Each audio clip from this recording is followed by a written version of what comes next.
Mari kita buka video ini dengan sebuah fakta yang luar biasa menarik. Tahukah kalian bahwa selama 4 tahun 7 bulan ini, atau tepatnya sejak manga ini rilis di tahun 2017, ternyata semua pembacanya di seluruh dunia telah digocek alias diprank oleh Ken Wakui. Tentunya dalam konteks yang positif. Karena faktanya, semua informasi yang selama ini kita ketahui melalui episode 1 animenya dan juga chapter 1 mangganya adalah sebuah rentetan kejadian yang merupakan hasil rekayasa dari Sano Shinichiro. Yang artinya, timeline atau garis waktu yang ada di awal cerita Tokyo Revengers bukanlah garis waktu yang asli atau bukan garis waktu yang original. Semua hal ini baru terungkap melalui cerita terbaru dari manga Tokyo Revengers yang ada pada chapter 268 dan juga chapter 269. Di mana pada salah satu panelnya, Mikey berkata kepada Hanagaki Takemichi bahwa di garis waktu yang original atau di garis waktu yang pertama, ternyata Mikey sendiri sudah mati secara permanen. Statement di atas pun kembali dipertegas dengan lanjutan isi cerita pada chapter 269 semalam, yaitu Mikey yang ada di garis waktu original sudah kehilangan fungsi otaknya dan berada pada kondisi vegetatif selama bertahun-tahun. Nah, untuk dapat menolong dan menghidupkan Mikey, akhirnya Shinichiro memutuskan untuk melakukan time leap lagi ke masa lalu. Hingga akhirnya terciptalah banyak sekali masa depan bercabang, dan salah satunya adalah masa depan yang ada di episode 1 animenya. Dimana pada cabang garis waktu baru itu, Mikey akhirnya bisa selamat dan bisa tetap hidup sampai dewasa. Bahkan bisa menjadi seorang raja berandalan terkuat di Jepang, sekaligus presiden dari organisasi kriminal terkuat yaitu Tokyo Majikai. Menarik banget bukan?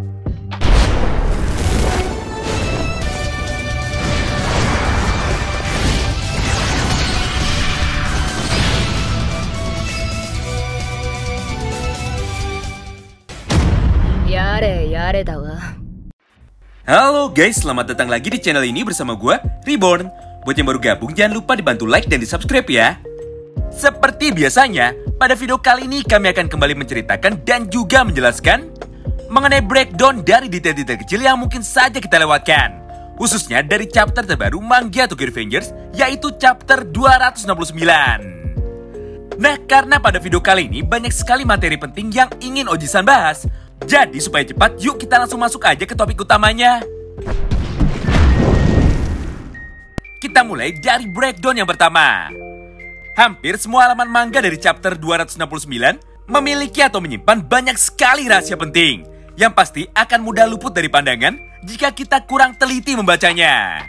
Contoh pertamanya ada pada potongan gambar panel manga ini, di mana pada momen itu para pendiri atau para anggota inti dari geng legendaris Black Dragons generasi pertama sudah menyiapkan suksesor atau penerus mereka, yaitu semua juniornya yang merupakan generasi baru dengan nama geng Black Dragons generasi kedua, yang kebetulan sudah berdiri atau berbaris tepat di belakang generasi pertamanya. Untuk lebih jelas, Oji-san akan lingkari ya gambar seragam yang digunakan oleh semua anggota geng Black Dragons, di mana seragam berwarna hitam adalah seragam utama bagi para senior alias generasi pertama. Sedangkan seragam yang berwarna putih adalah seragam untuk para juniornya alias Black Dragons generasi kedua. Selain itu pada panel ini nampak juga presiden atau orang yang akan menggantikan Shinichiro Sano sebagai pemimpin dari geng Black Dragons generasi kedua berdiri di barisan paling depan. Namun sayangnya sampai video ini selesai dibuat, Ken Wakui tidak memberitahu kepada kita semua siapakah nama dari karakter yang menggantikan Shinichiro Sano untuk memimpin geng legendaris ini. Kemudian breakdown yang kedua, di mana pada panel ini nampak Shinichiro Sano yang memberikan hadiah kepada Emma berupa boneka beruang. Yang artinya, karena pada garis waktu original Mikey dan Draken tidak pernah saling kenal dan tidak pernah bertemu, maka bukan Drakenlah orang yang memberikan Emma hadiah berupa boneka beruang ini, melainkan Shinichiro Sano. Sebenarnya hal ini sudah cukup menggambarkan mengenai beberapa kejadian yang memang harus terjadi di masa depan, atau mengenai kejadian yang tidak pernah bisa dihindarkan, meskipun sudah dirubah berkali-kali oleh para time leapernya, baik itu Shinichiro Sano maupun Hanagaki Takemichi. Selanjutnya breakdown yang ketiga. Pada garis waktu original, Shinichiro tidak pernah memiliki bengkelnya sendiri, atau lebih tepatnya, pada garis waktu original SS Motor alias Shinichiro Sano Motor tidak pernah ada. Sebagai gantinya, Shinichiro di garis waktu ini malah bekerja di bengkel milik orang lain, yaitu bengkel yang bernama Yago Motor. Nah, karena Shin tidak pernah punya bengkelnya sendiri, maka sudah jelas jika di garis waktu itu, Shinichiro Sano tidak pernah mengenal orang yang bernama Inui Seisu. Kemudian breakdown yang keempat. Ingat kan pada video spoiler kemarin siang, kita sudah bahas sama-sama mengenai salah satu petunjuk dari sang leakernya, berupa gambar Buzz Lightyear dan juga Eric South Park yang jatuh dari ketinggian, serta langsung mengalami kerusakan fungsi otak atau koma. Nah, semua poin bocoran itu pun menjadi kenyataan setelah chapter 269 keluar. Di mana penyebab utama Mikey menjadi lumpuh adalah karena Mikey bermain pesawat yang dibelikan oleh Shin di lantai 2 rumahnya.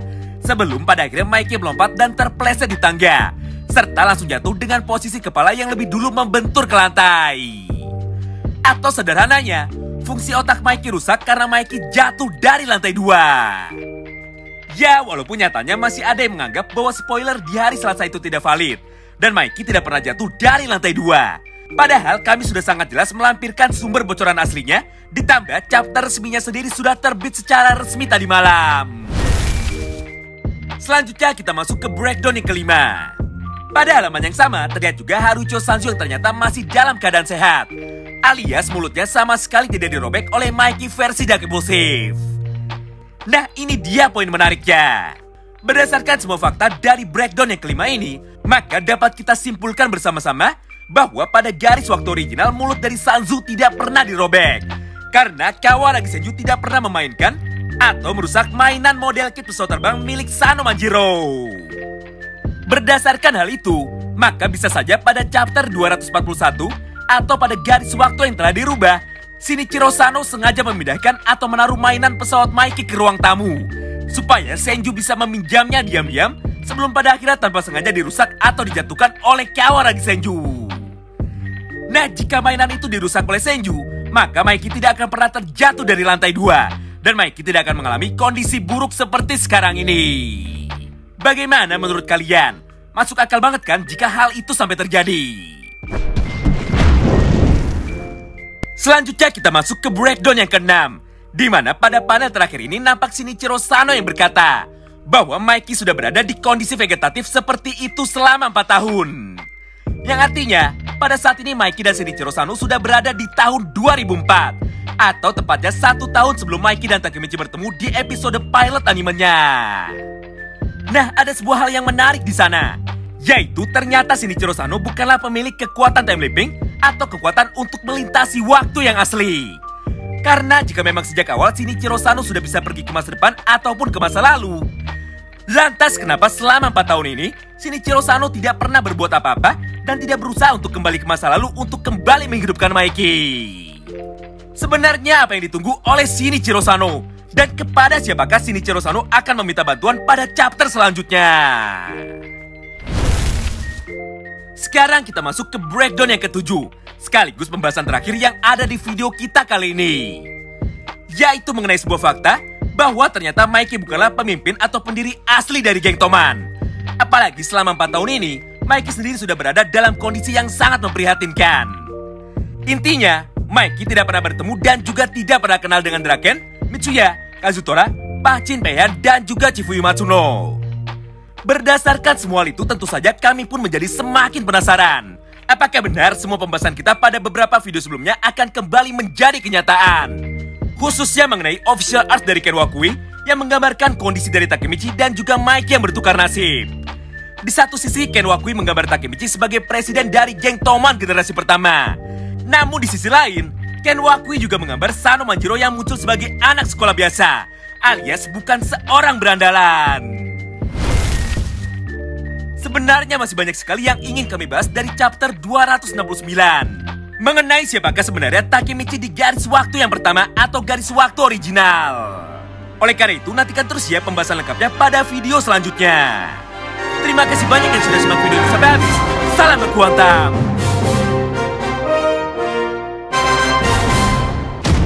Yare, yare da wa.